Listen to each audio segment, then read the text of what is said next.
Hello mabosi zangu, natumaini po salama. Leo tena tupo site hapa maeneo ya Mpiji Magoe. Tumekuja kwa kazi moja tu, kufikisha milango nyumba yote. Humu kuna milango kama 12 hivi.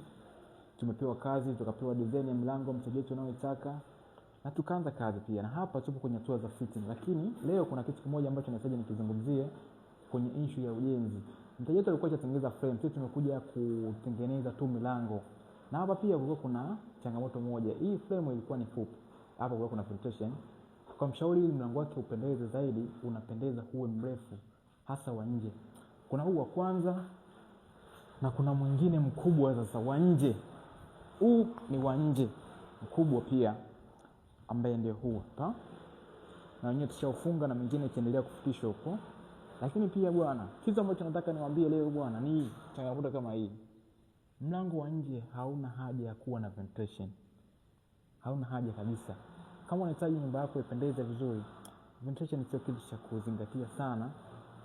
Muda wa uwekaji mlango wa mbele labda uwe mrefu sana, lakini kama unafika at least labda 290 au 300 na zaidi, huo unaweza kuwekea ventilation. Lakini ukiwa una 290, 270, hauna haja ya mlango wa nje, kwa sababu hapa tumetoa ventilation. Lakini changamoto inakuja kama hii. Hii ni tundu ambalo limebakia hapo. Kwa hiyo ni kitu ambacho hakifai kwenye milango ya mbele, na pia tutaziba hii tundu, lakini kutabakiza kovu. Kwa hiyo mabosi zangu, na washaurini sana, jaribuni kuzingatia vitu kama hivyo ili kuepukana na hizi changamoto kama hizi.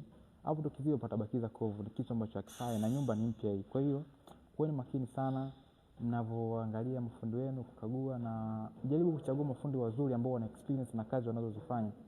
Pia tunawakaribisha sana kwa kazi nzuri na kazi mara. Tumepewa dhamana tena leo hapa tunafanya kazi ya milango yote ya mteja wetu. Tunawakaribisha sana kwa kazi nzuri na kazi mara. Asanteni sana mabosi zangu.